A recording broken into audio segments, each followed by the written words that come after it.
this topic because almost every association does strategic planning. But for many, the strategic plan falls short because it wasn't clear enough, it wasn't detailed enough, or it wasn't really strategic. This could be because the original plan was missing some key elements, or perhaps it was a great plan, but it lacked execution. It's not hard to get to the next level, but it does take some thought and some planning. If you put in the extra effort, I guarantee you it'll make a huge difference to your results. Everything I'm going to share with you today has been field tested in our daily association management work, so I can tell you that it works. For those of you who are regular attendees at our webinars, you know that we host these webinars to give you timely, valuable information that you can take back to your association and use immediately. These webinars also give us an opportunity to help you see some of the work that we do, so that when you're looking for help, you'll think of us. So why is this important? Well, we all know we need a strategic plan in order to govern. And we need a really good plan in order to get meaningful results. So what can we do about getting a really good plan? What I'm going to do is I'm going to divide our discussion into 3 areas. Number 1, preparing for your planning day. How do we get going and how do we plan for our planning? What do we need to do on the day? And what do we need to do about executing the plan? Along the way, I will give you tips for how to make things easier or better. Now, here are the absolute basics. We need a new plan every 3 to 5 years. And the people that need to create that plan are the board of directors and the CEO. And the plan must be documented. So that's absolutely ground zero. Those are the things that absolutely have to happen. So let's talk about preparing for your planning day. First of all, who do you want to have at that particular event? We noted that you want your directors and you want your CEO. Now, a couple of things to keep in mind. You need to start planning well in advance because you need all of your directors at your strategic planning session. If you don't have that, it means that you are going to have directors who are just way too far behind to be able to participate going forward in your board agendas because they weren't there.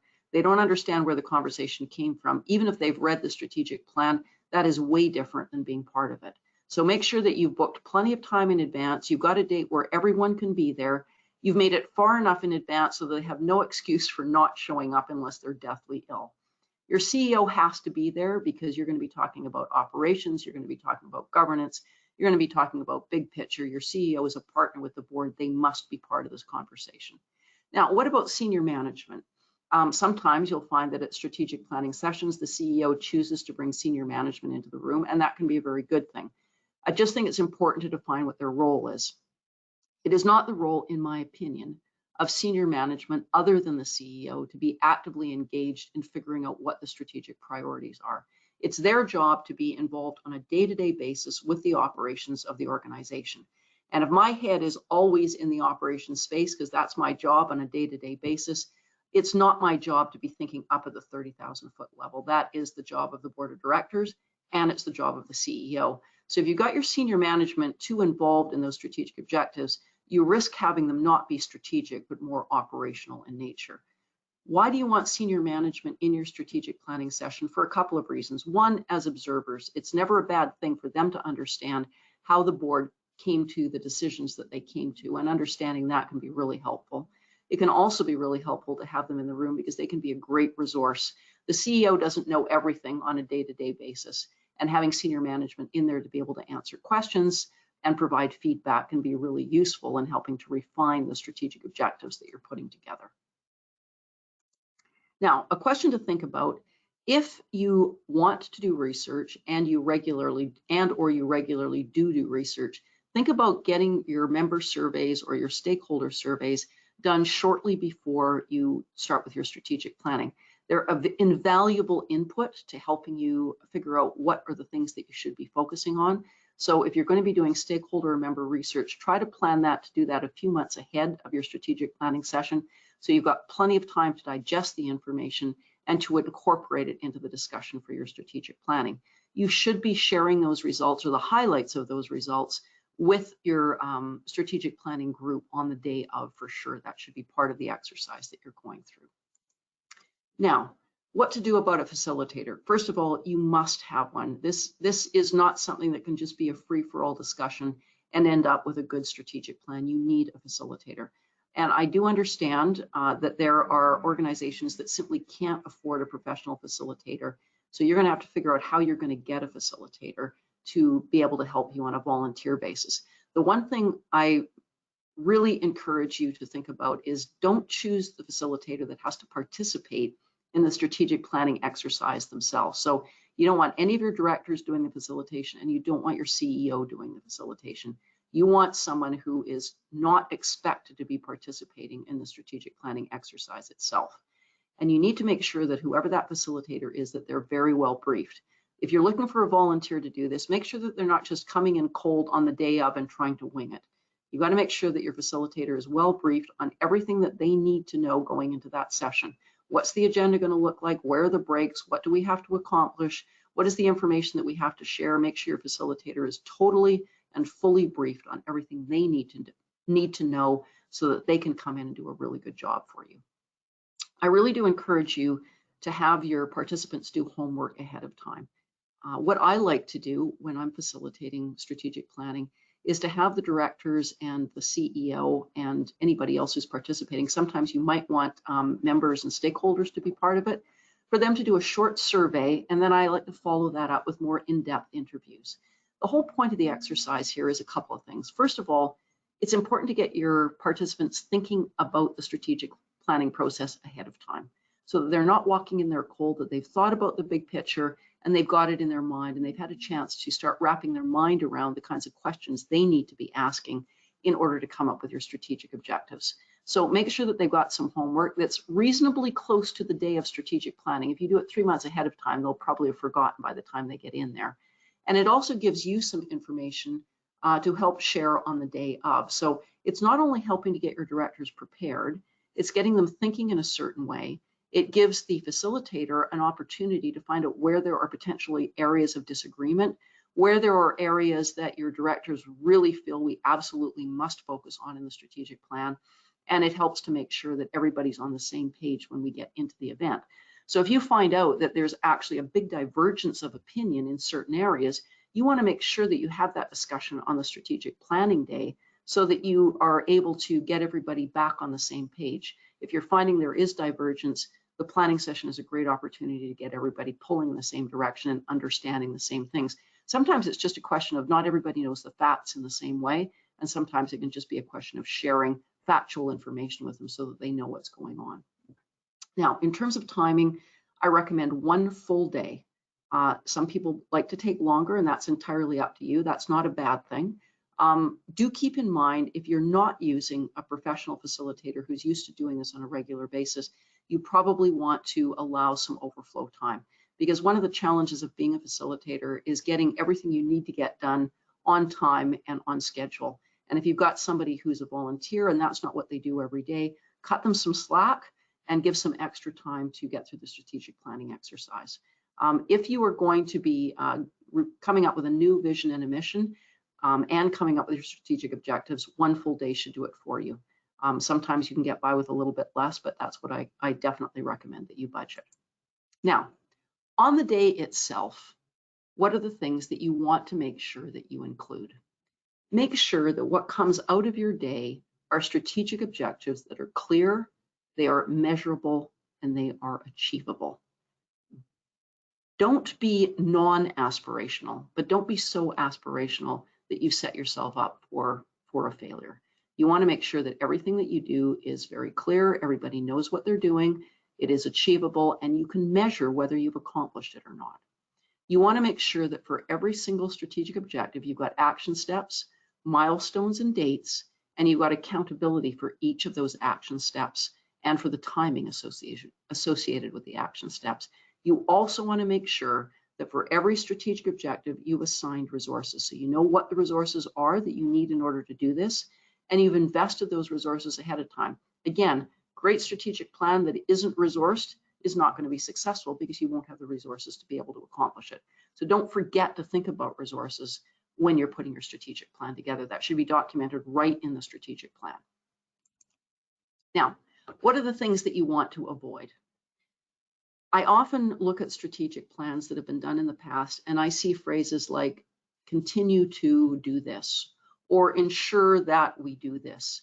Or I see very generic statements like increase revenue, which are things that we should be doing as an organization at all times anyways. God knows there's lots of things that are going to decrease revenue that we can't control. So increasing revenue should be part of your daily operations.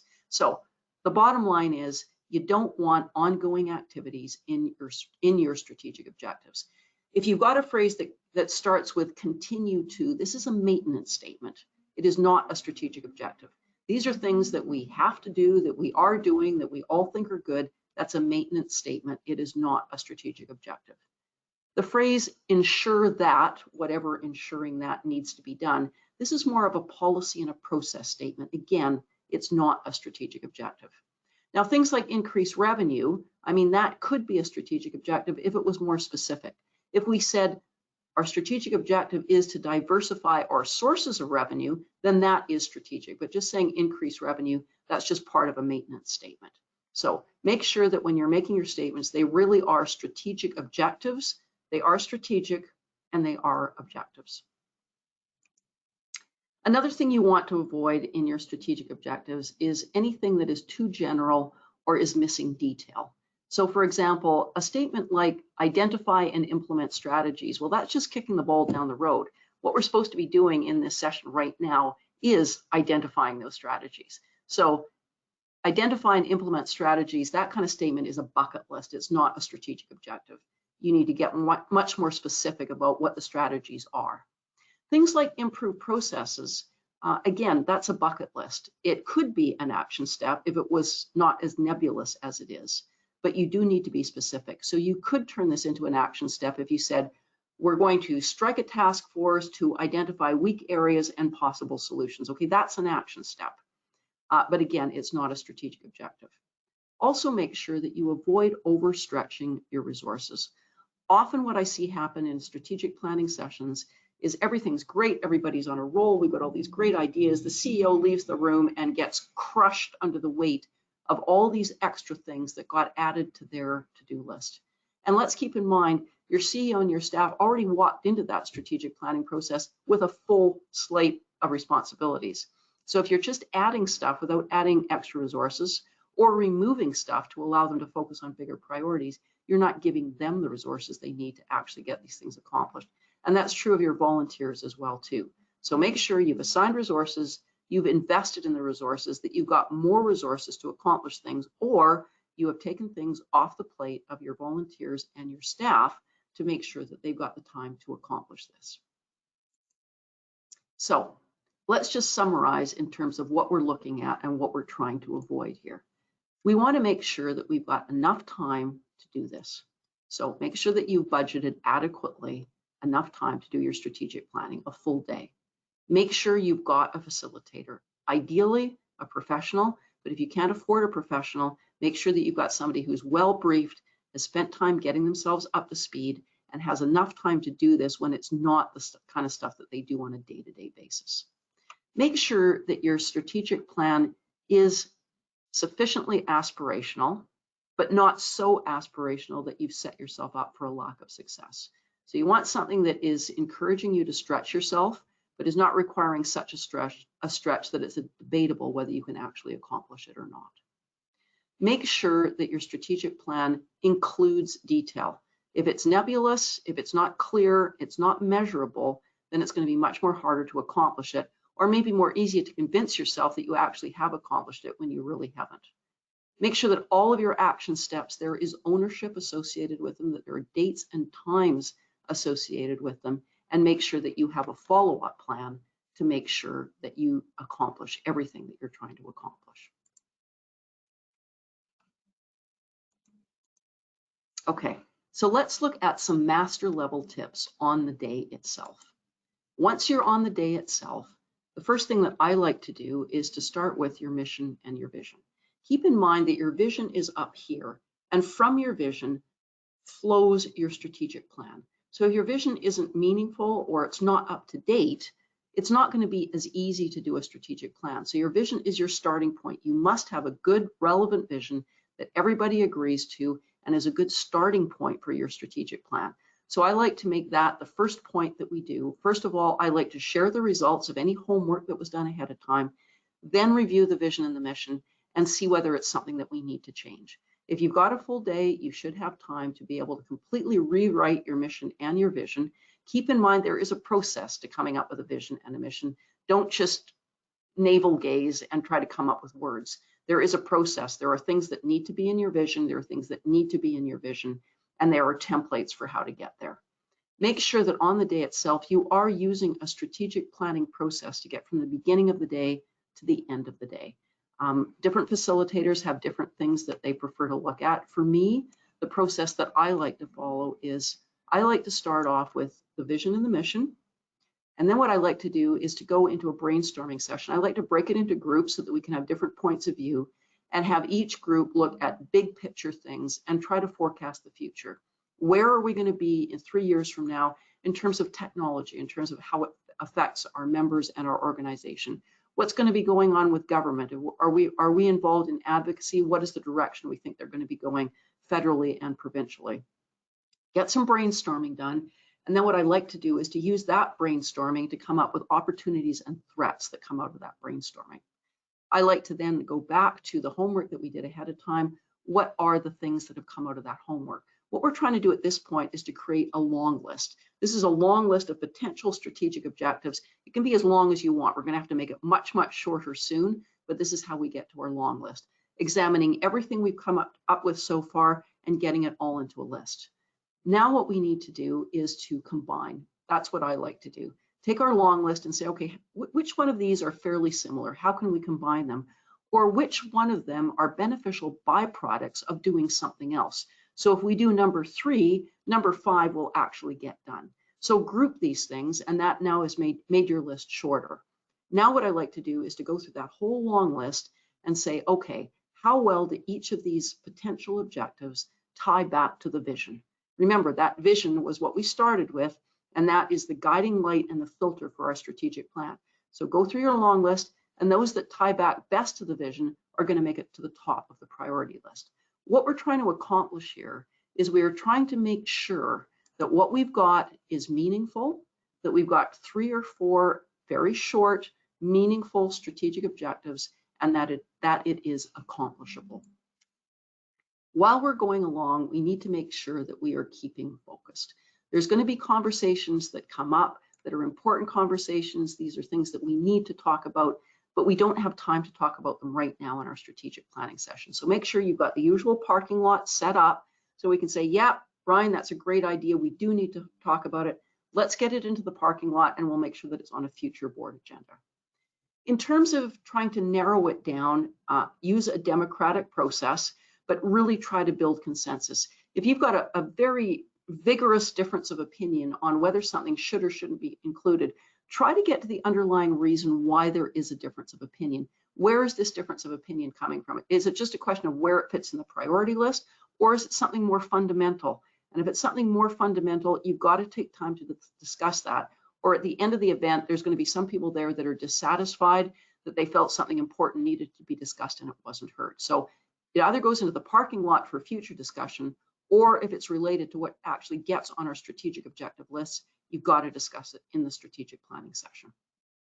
After that, it comes down to democracy. You may need to vote in order to figure out how many people feel that certain items should be on the top 3 list. Go through that democratic exercise, and often you'll find that the people who didn't necessarily vote together will still come to consensus as you get down to the final 3 and 4. Make sure, as we talked about earlier, that each strategic objective has specific and very clear action steps associated with it, and that you've identified what the resources are that you need in order to accomplish those action steps.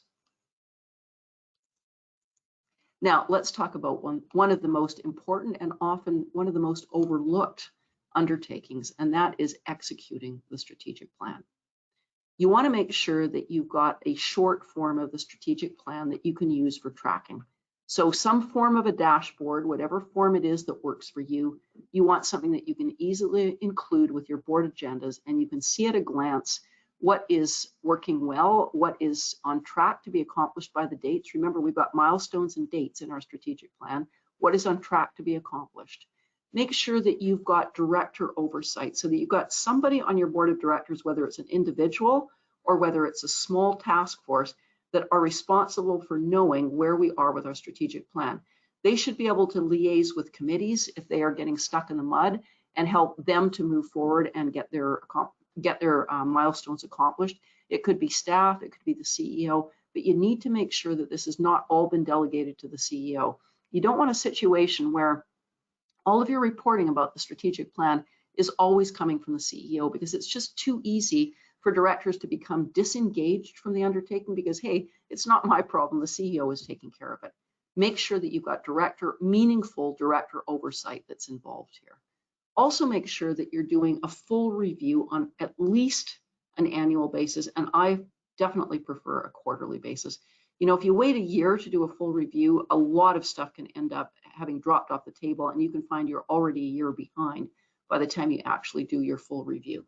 In terms of how you want to share it, you decide the frequency with which you want to have an update, but make sure that at least twice a year you're doing a full review. And by that I mean at least an hour the board is spending going through every single element of the strategic plan, finding out where you are, where you're stuck in the mud, where you need more resources, where anybody is having difficulty, at least twice a year, and preferably quarterly. Now, that's a full review of the strategic plan, but where are we in terms of our regular board agendas? We might be meeting quarterly, or maybe we're meeting on a monthly basis.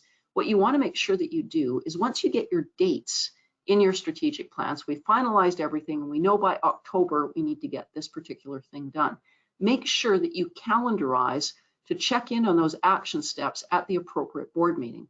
So if you need to have something done by October, make sure that you've discussed it in the board meeting before October, so everybody's reminded that this needs to be done, and make sure you are discussing in October or at the next board meeting whether it got done or not. So once you've got your dates set out in your strategic plan, calendarize to make sure that those things show up on your future board meetings that are specific to those dates. Once your strategic plan is done and documented, start the action steps immediately. Don't wait until the next board meeting. If you wait until the next board meeting, who knows how long in the future that might be, and you might already end up being behind. Start immediately. Sometimes the first things that you need to do are to strike task forces. You can do that by email, even if you don't have a board meeting coming up. You can do that by telephone. So start immediately. And also keep in mind, it's not just a question of how well we are doing, tracking how we're doing and making sure that we're discussing it at board meetings. It's also about using our committees effectively. So what you want to do is that when you have a new strategic plan, go through all your committee mandates and think about how or if you should tweak them to make sure that that committee understands what their role is in contributing to the strategic plan and what are the deliverables they have in order to contribute to the strategic plan.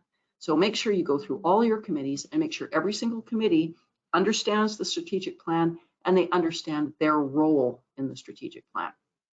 Figure out how you want your committees to report. How do you want them to report in terms of their role in the strategic plan?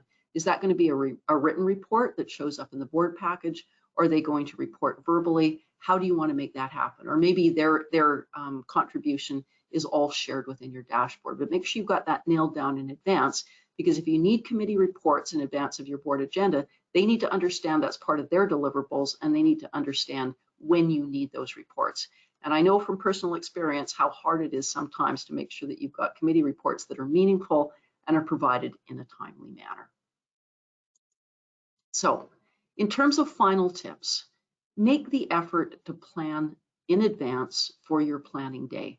Whether you've got a professional facilitator, whether you've got a volunteer facilitator, get started well in advance. I suggest you start a good 6 months ahead of when you actually need your new strategic plan. So if your current strategic plan expires at the end of this year, then you want to start planning in June, which would actually be right about now, for your next strategic plan in the last quarter of this year.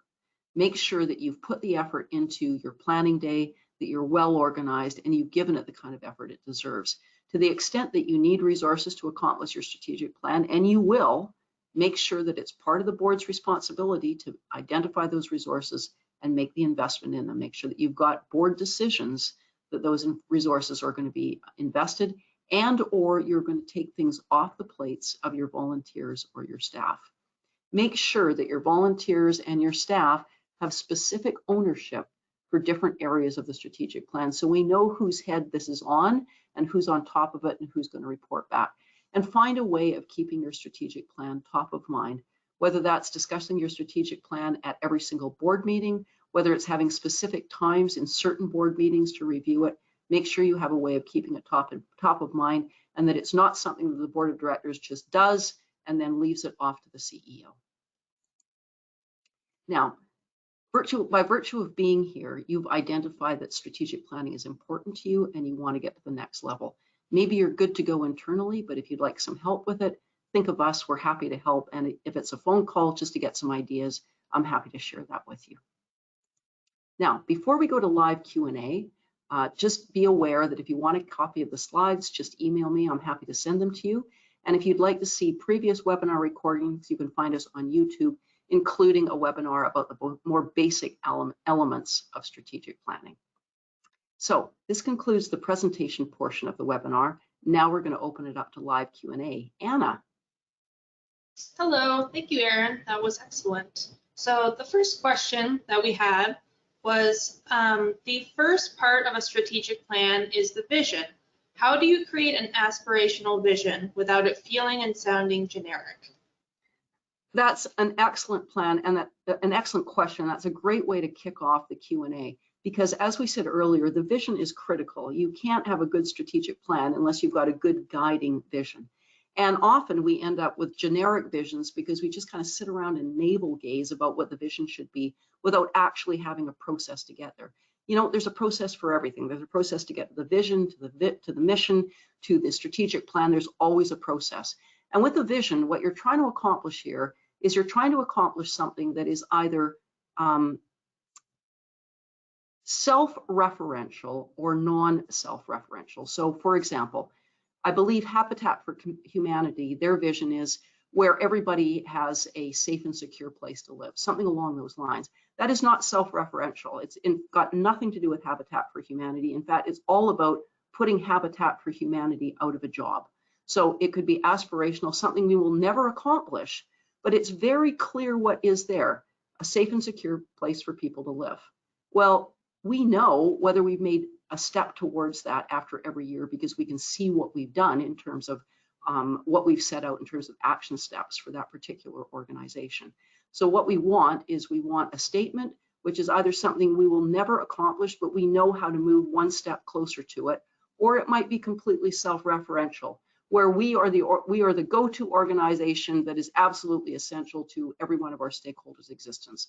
That's completely self-referential.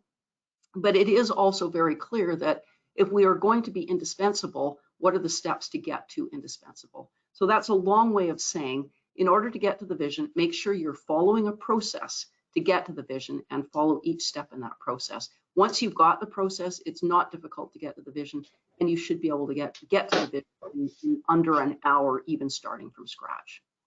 Anna, what's next? Okay, great. Second question is, can you recommend the best strategic plan template to use in building out a plan for small associations, something simple yet complete? Well, the short answer is no. I'm not aware of a template out there that I would say, yeah, just go ahead and do this. That's going to be perfect. It really is what's right for you. But I can tell you the elements that you want to see in every strategic plan. And by the way, it doesn't matter whether you're small, medium, or large. What you need in your strategic plan does not vary by the size of the organization, by the type of the organization. What you want in your strategic plan, number one, you want to have a meaningful, clear, achievable set of strategic objectives, no more than 4. For each strategic objective, you want to have action steps, very clear action steps. And in order, what's the first thing you need to do? What's the second thing you need to do? Who's going to do it? And by when does it need to be done? That's the second element you need in your strategic plan. This is part of your documented strategic plan.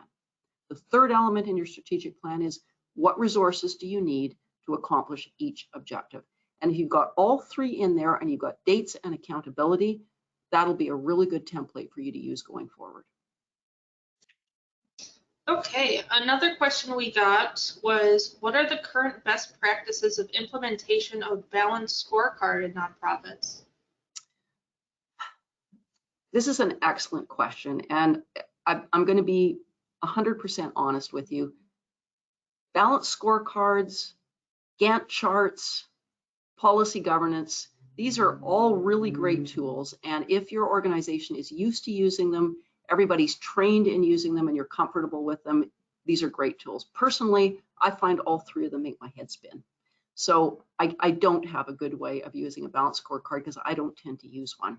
But I do find that if you've got very clear action steps with milestones and accountability, you can accomplish the same kinds of things that you can accomplish with a balanced scorecard. But if you do use a balanced scorecard, make sure you've got your action steps, your milestones, and your accountability, and then you can feed them into your balanced scorecard. Okay, another question we got was, what is the role of member research in strategic planning? Another great question, and you'll recall what we said earlier is that if you're going to do member research, and by the way, I strongly recommend doing member surveys on a regular basis. The great thing about doing them on a regular basis is you can see how you're progressing, every year or every 2 years by having similar questions from year to year. It's also really great input to your strategic planning process. So if you're going to do a member survey or a stakeholder survey anyways, do it in good time for your strategic planning. So make sure you do it a few months ahead of your strategic planning so that when you're actually going into your strategic planning exercise, you can share some of the highlights from those surveys, and that can help you to refine and define your strategic objectives. If there are clear messages that come out of that research, that can be enormously helpful in guiding your strategic planning exercise. Another question was, how do you best engage association members in the development of the strategic plan?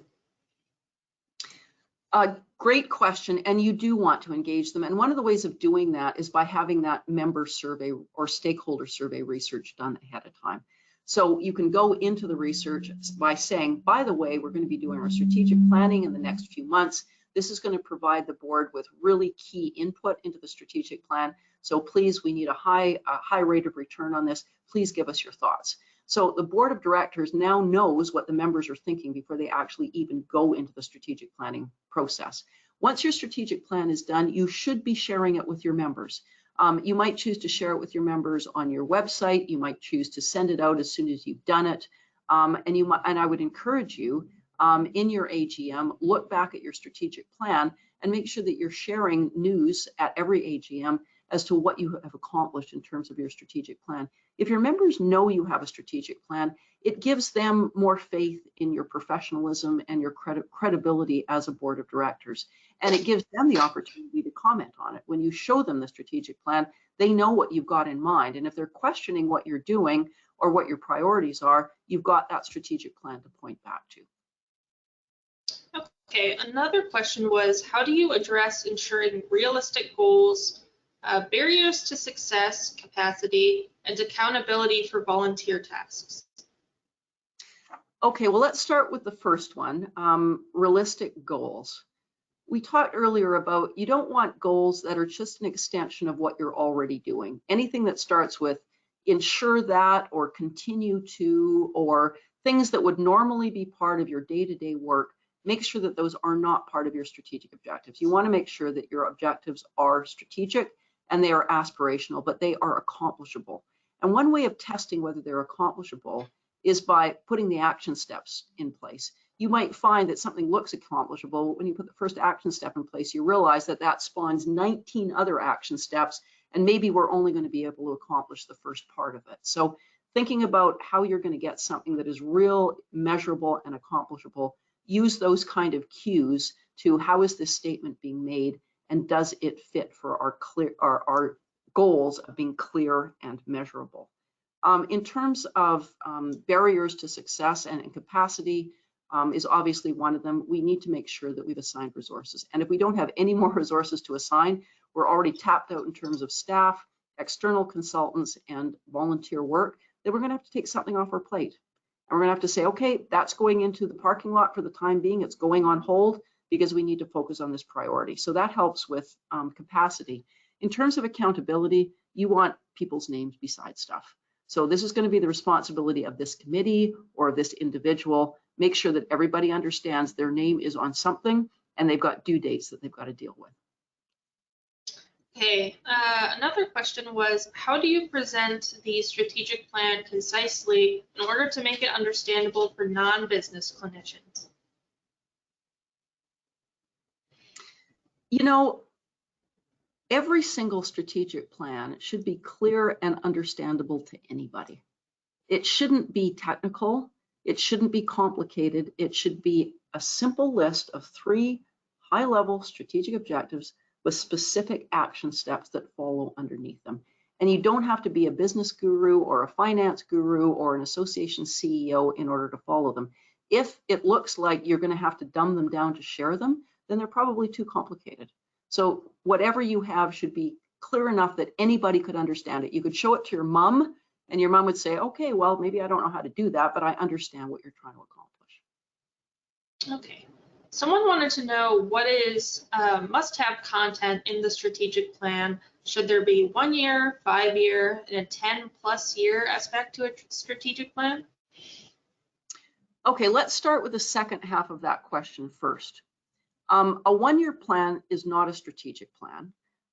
In my opinion, you need a minimum of 3 years for it to be a strategic plan. And also, in my opinion, if you get much beyond 3 years, sometimes it can be hard for your board to have the vision to think that far out. So you decide what works best for you. I'm going to say 3 to 5 with a preference for 3.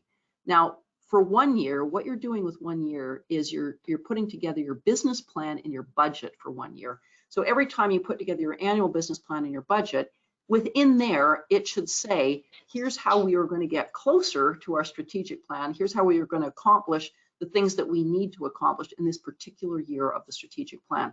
So that is the 1 year element. Every time you do your annual budget and business plan, that's the 1 year element that tells you how you're going to get closer to your strategic objectives that you've accomplished. Now, in terms of the 10-year, the big picture, that really comes from and emanates down from your vision. Your vision is way in the future. If your vision is something that you've already accomplished, it's not a vision. It's something that's already accomplished. Your vision should be something that you're not at yet and you're not going to get to at any time in the next couple of years. Your vision should be way out there. That should be either the completely unachievable, like Habitat for Humanity, but nonetheless a very clear vision, or maybe it's a 20-year vision or a 10-year vision. That's where you really get your long sight line, is in the vision itself. Now, in terms of the must-have content, just to repeat, you want to make sure that you've got 3 to 4 at the maximum strategic objectives. For each objective, you've got action steps, you've got dates, milestones, and personal accountability for each one of those. And then you've got the resources that you're going to need in order to accomplish each of those objectives. Someone else wanted to know, what are some tips for the association leader who is unable to afford a facilitator to run a strategic planning session with their board? Really, really good point. You need a facilitator. You've got to have one. So if you can't afford a third party, then what can you do about using a volunteer? One thing that I want to remind you of that we've already talked about earlier is your volunteer. If you're going to get a volunteer, they cannot be one of the people that you need to participate in the strategic planning event. So if you don't want it to be one of your board of directors, you don't want it to be the CEO. It's got to be somebody else. It's possible that you might have a staff member that does this as part of their regular job, who might be really good at doing this. Maybe you've got a member who is good at doing this and does it regularly. Try to find somebody who has a role as a facilitator in their day-to-day work, because they're going to be the ones that are going to find it easiest to be able to do this. And once you've tapped your facilitator, make sure it's clear to them, it's not just we need your time for this 1 day of strategic planning.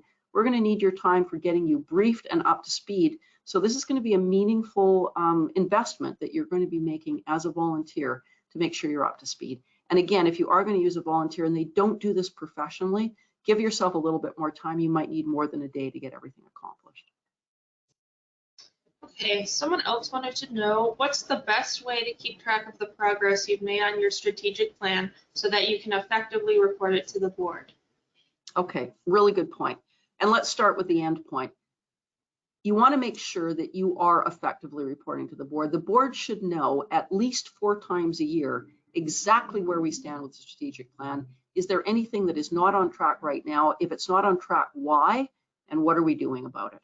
So reporting back to the board and having the board engaged is absolutely essential. Now, in terms of keeping things on track, it starts with what you've got in your strategic plan in the first place. If you've got really clear action steps in your strategic plan, you know who's accountable for them, and you know when they're due, that is an important part of the undertaking, because it's pretty easy to just go through your action steps when you're doing a review. Is this done? No. Is this done? Yes. Is this done? No. You've got your action steps. That makes it a whole heck of a lot easier. Now, in terms of accountability, stuff is not going to get done unless there is personal accountability. If you've just left it all up to the CEO, unless they and the staff have a ton of time on their hands, that isn't the way to do it. You're going to need volunteers, and some of those volunteers are going to have to be members of the board of directors.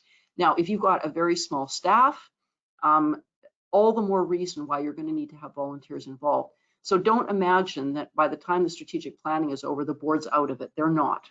The board, the committees, they all need to be actively involved in delivering on the action steps for the strategic plan. Now, things to think about in terms of what might help in terms of your reporting. Making sure the board is staying involved. We talked earlier about having a board member or a task force responsible for oversight of the strategic plan. That'll help make it real and make sure that you're bringing it back home again. And I would encourage you, if you're going to have a director or a task force responsible for oversight on the strategic plan, make sure that they have regular touch points with the CEO so that they know what's going on. You know, if a committee is falling behind, they need to know that from the CEO so that they can reach out to the chairs of the committee and help them out. So if you are already using some kind of a dashboard, I encourage you to add your strategic plan action steps to that dashboard. But either way, make sure that you are reporting back to the board, hopefully at every single board meeting, and making sure that you're doing a thorough review at least twice a year, if not quarterly.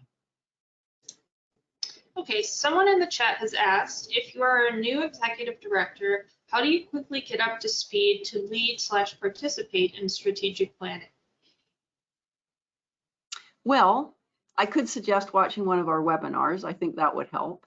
Also, the Canadian Society of Association Executives has a lot of resources that you can read that will help you to get up to speed on strategic planning. Another thing to think about, and again, the Canadian Society of Association Executives, they have a discussion forum, and you might want to consider reaching out to other CEOs and asking them for any tips that they might want to share with you. But there is a fair bit of material out there, you know, online and documented that you can look at. And it's not just our material, there's lots of other material out there as well. So I encourage you to, you know, take a weekend or take an afternoon to look through what's out there and see what's going to be most relevant for you in your strategic planning journey. Okay, another question we got from the chat is, what do you think about inviting key stakeholders to be part of the strategic planning day? I think that can be really helpful, and I've seen it work very effectively. You just have to be careful that having those stakeholders in the room is not going to detract from the opportunity to have a candid conversation. So if you've got stakeholders in the room with whom there is sometimes a difference of opinion, or maybe potentially even a somewhat fraught relationship, it may mean that it actually silences people who are supposed to be participating because they don't want to say something in front of these stakeholders. So just think about what stakeholders could be in the room, what they could contribute, and maybe how long they're going to be in the room. You might want to bring stakeholders in at the beginning to get their feedback and their input, and then they go away, and the board then takes the input from them, and they continue on with the strategic planning session. So long answer to a short question. I do feel stakeholders can be very helpful to have in the strategic planning exercise. Just make sure that everybody is going to feel comfortable having a candid discussion with them in the room. Okay, the person who asked the initial question in the chat about getting up to speed on strategic planning followed up with clarifying that they meant to say speed up more on the work, getting to know the work of the organization to be able to participate actively in strategic planning. Okay, it really depends on how you learn. For me, If I want to know about an association, I want to know about any organization, the first thing I'm going to do is look at the last 3 years of financial statements, because I'm a numbers person. And if you are a numbers person, almost everything that you might want to know is going to be there in those financial statements. And by the way, I don't mean the audited financial statements. I mean the financial statements that are presented to the board, because there's a higher level of detail there. So what I would be looking for is year-end financial statements for the last 3 years. And if I was ever involved in negotiating a job as a CEO or an executive director, I would want to know that information before I even had an interview. So looking at the financials is a really good start. If you're not a numbers person, you should still look at it anyways, because after all, you are the CEO. So you have to be as much of a numbers person as you possibly can. But going back previous board agendas, what was discussed over the course of the last 2 years of board agendas? What made it into the minutes? What were the action steps that came out of that? Are you finding that in the board agendas, certain things are getting repeated over and over again, that no conclusions are being drawn? That tells you that it's a challenging undertaking for the board of directors. Maybe they're having problems with that particular area, and it's going to be your job as a CEO to try to help direct them in those areas. So the two things I would focus on first is I would focus on board meetings, the agendas. I want to look at the agendas, and I want to look at the minutes for the last couple of years, and certainly for the looking at the financial statements as well too. Okay, last question we got was, if a strategic plan has a time limit on it, say 3 years or 10 years, at what point in time should prep for a new strategic plan take place? Yeah, really great question. I recommend 6 months in advance. So let's say that let's say that we are in June right now, and your current strategic plan expires at the end of this year. I would start the planning process right now. Get your dates sorted out with your facilitator and with your directors and your CEO, and get everyone with 100% commitment to that date. Figure out who you're going to use as a facilitator, start your briefing, and start your planning. So 6 months ahead of the expiry of your current strategic plan, and then have the actual strategic planning date at least a couple of months before the expiry. You don't want to have it expire at the end of this year and you don't end up starting your new strategic planning exercise until March of next year. You want to make sure that you're going to do it at least at the end of the strategic plan, no later than December or January, but ideally a little bit before that. Okay, those were all the questions that we had for today. Wonderful. Thank you very much, Anna, and thank you all for your excellent questions. I really appreciate them. I want to draw your attention to our next event on June 15th. We're going to be talking about associations and the future of sponsorship. And Anna will be reaching out to you to get your feedback. We always want to know what we could do better, what suggestions you have in terms of topics, and what you'd like to find out more about. Thank you very much, and I look forward to seeing you next month.